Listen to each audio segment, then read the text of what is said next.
दोस्तों, आप लोगों का स्वागत है हमारे YouTube चैनल रावल कॉन्सेप्ट में। दोस्तों, आज का जो हमारा करंट अफेयर होगा वो होगा 1/2021 का। ठीक है, पहला है कोविड वेरिएंट से संबंधित। इस पर मैं स्पेसिफिक वीडियो भी बना चुका हूँ, लेकिन इसको दोबारा एक बार पढ़ लेते हैं। ठीक है, तो इम्पोर्टेंट फैक्ट ही इसको दोबारा पढ़ेंगे, बाकी क्योंकि मैं एक वीडियो दोबारा बना चुका हूँ। तो सबसे पहले देखते हैं ओमिक्रॉन। ठीक है, WHO ने कोविड-19 का जो नया वेरिएंट पाया है उसका नाम है ओमिक्रॉन। ठीक है, विश्व स्वास्थ्य संगठन ने नए कोविड वेरिएंट B.1.1.1.1529 को ओमिक्रॉन के रूप में वर्गीकृत किया है। ठीक है, नए कोविड वेरिएंट संस्करण को पहली बार 24 नवंबर 2021 को दक्षिण अफ्रीका के द्वारा बताया गया था। किसको बताया गया था? WHO को सूचित किया गया था या बताया गया था। WHO के अनुसार यह स्ट्रेन अन्य रूपों की तुलना में अधिक तेजी से फैलता है। ठीक है, ये इम्पोर्टेंट है। ठीक है, और जितने भी अभी तक वेरिएंट पाए गए हैं सब में सबसे तेज गति से जो संक्रमण फैलाता है वो कौन सा है? ओमिक्रॉन है। अब तक की जो स्टडी हुई है उसके आधार पे अभी स्टडी चल रही है इसके ऊपर, कुछ भी इसके बारे में ज़्यादा बोला नहीं जा सकता है। ठीक है, अब ये देख लेते हैं कि कहाँ कहाँ पाया जा रहा है। ठीक है, देखो, यह दक्षिण अफ्रीका के अलावा इजराइल के मलावी, बोत्सवाना, बेल्जियम, हांगकांग, ठीक है, यहाँ पर इसके संक्रमण के लक्षण पाए गए हैं। ठीक है, WHO की स्थापना हुई थी 7 अप्रैल 1948 को। कब हुई थी? 7 अप्रैल 1948 को। इसके महानिदेशक हैं डॉक्टर टेड्रोस अधनॉम घेब्रेयसस। ठीक है, इसका जो मुख्यालय है वो है जिनेवा, स्विट्जरलैंड में जिनेवा। ठीक है, तो आगे देखते हैं अगला टॉपिक है पेत्र फियाला चेक गणराज्य के नए प्रधानमंत्री बने। कौन? पत्र फियाला चेक गणराज्य के नए प्रधानमंत्री बने। ठीक है, पत्र फियाला को राष्ट्रपति मिलोस जेमन ने चेक गणराज्य के नए प्रधानमंत्री के रूप में शपथ दिलाई। तो इतना ही इम्पोर्टेंट है। और आगे देखते हैं चेक गणराज्य की जो मुद्रा है वो है चेक कोरूना। क्या है? चेक कोरूना। इसको जूम करके देख लेते हैं। चेक कोरूना क्या है? चेक कोरूना। आगे देखते हैं अगला टॉपिक। ये इम्पोर्टेंट है, इसको अच्छे से याद रखना है। ये है चेरी ब्लॉसम फेस्टिवल 2021 मेघालय में मनाया गया। कौन सा फेस्टिवल है? चेरी ब्लॉसम फेस्टिवल 2021 कहाँ मनाया गया? मेघालय में। ये 3 दिन तक चलता है। कितने दिन तक चलता है? यह 3 दिन तक चलता है। यह 3 दिन तक चलने वाला फेस्टिवल है। शिलोंग में चेरी ब्लॉसम फेस्टिवल मनाया गया था। इस बार उद्घाटन करा गया था। ठीक है, किसके द्वारा? मुख्यमंत्री कॉनराड के द्वारा। ठीक है, कॉनराड के सांगमा के द्वारा। इनका पूरा नाम है कॉनराड के सांगमा। ठीक है, और भारत में जापान के राजदूत सतोशी सुजुकी ने इसका उद्घाटन किया था। यह 25 नवंबर से 27 नवंबर तक मनाया गया। कब से कब तक? 25 नवंबर से 27 नवंबर तक मनाया गया है।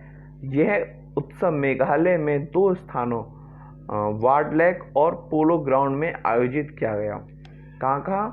वार्ड लेक और पोलो ग्राउंड। किसी का भी नाम दे सकता है, दोनों का भी दे सकता है या एक का भी दे सकता है। आपको दोनों पता होना चाहिए। वार्षिक उत्सव चेरी ब्लॉसम फूलों के वास्तविक खिलौनों के साथ मेल खाता है।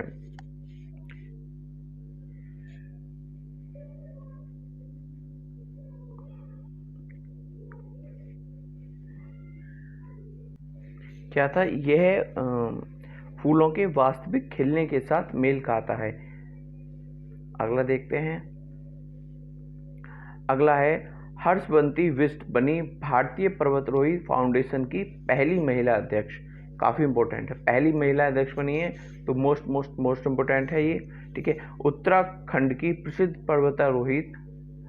पर्वतारोही हर्षवंती विशिष्ट ने भारतीय पर्वतारोही फाउंडेशन की पहली महिला अध्यक्ष चुने जाने का गौरव प्राप्त किया है।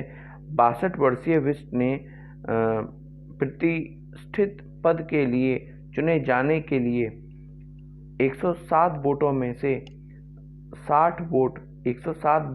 60 वोट हासिल किए। यह पहली बार है कि किसी महिला को IMF के अध्यक्ष के रूप में चुना गया, जिसकी स्थापना 1958 में हुई थी। इसलिए काफ़ी इम्पोर्टेंट है कि इतना पहले स्थापना होने के बावजूद भी आज तक कोई महिला भी इसकी अध्यक्ष नहीं चुनी गई, तो काफ़ी इम्पोर्टेंट हो जाता है इसलिए।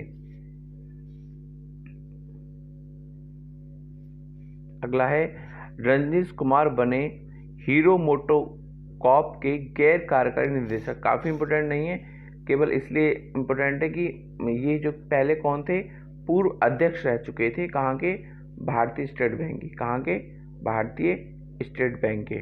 ठीक है। तो अगला देखते हैं। बस इतना याद रखना है इस वाले में, जो पिछला वाला हमने पढ़ा था कि रजनीश कुमार पहले कहाँ के थे, भारतीय स्टेट बैंक के पूर्व अध्यक्ष रह चुके थे। अब हाल फिलहाल में किसके हैं, वो हीरो मोटोकॉर्प के। ठीक है। और नहीं, अध्यक्ष नहीं है, गैर कार्यकारी निदेशक हैं वो इस समय।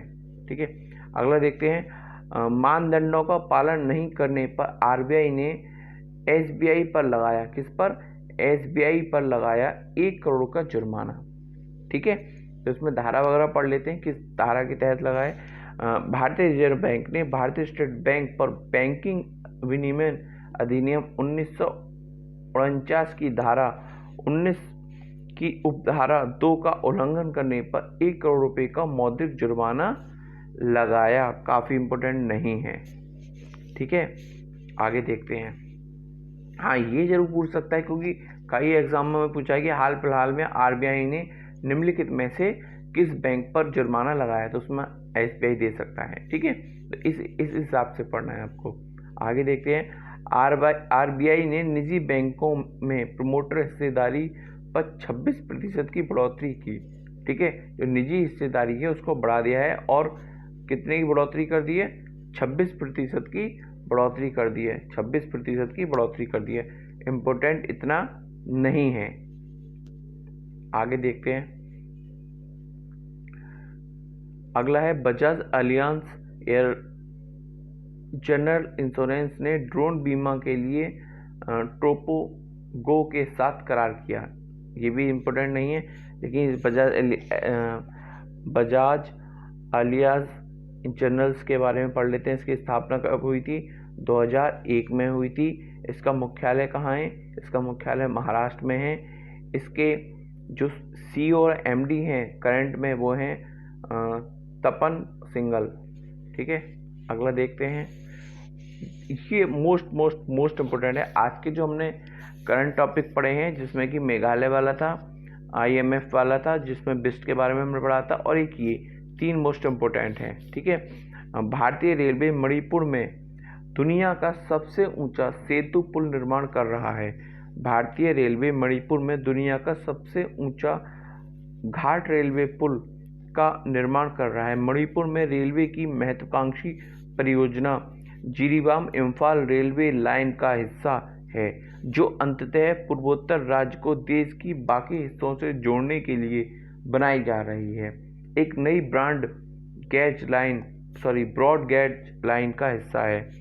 वर्तमान में यूरोप के मोंटेनेग्रो में निर्मित 139 मीटर ऊंचे माला रेजेका वायडाक्ट के पास सबसे ऊंचे घाट पुल का रिकॉर्ड है। ठीक है। पुल 141 मीटर की ऊंचाई पर बनाया जा रहा है। जो इस बार का जो बनाया जा रहा है वो 141 मीटर ऊंचा है, और जो विश्व रिकॉर्ड अभी तक है वर्तमान में वो है 139, यानी कि 2 मीटर ऊंचा हम इसको बना रहे हैं। मणिपुर पुल की कुल लंबाई 703 मीटर होगी। एक बार पूरा होने के बाद यह परियोजना यात्रियों को 2 से 2.5 घंटों में 2 से 2.5 घंटों में 111 किलोमीटर दूरी तय करने में सक्षम बनाएगी। मोस्ट इम्पोर्टेंट है ये। अगला देखते हैं और लास्ट है, पढ़ा चुका हूँ उसके बारे में भी, मैं करंट में वीडियो डाल चुका हूँ, काफ़ी इंपॉर्टेंट है ये भी। लेकिन 3 जो हमने क्वेश्चन पढ़े हैं जिसके बारे में बताया मोस्ट इम्पोर्टेंट है, वो ध्यान में रखने हैं, ठीक है। किसी भी एक एग्जाम में जरूर पूछे जाएंगे। स्काई रूट ने भारत के पहले निजी तौर पर निर्मित क्रायोजेनिक रॉकेट इंजन धवन 1 का परीक्षण किया, ठीक है।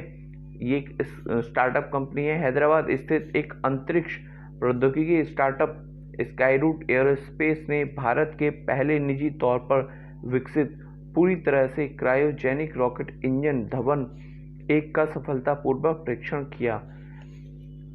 यह इसके आगामी विक्रम 2 कक्षीय परीक्षण पर यान के ऊपरी चरणों को शक्ति प्रदान करेगा।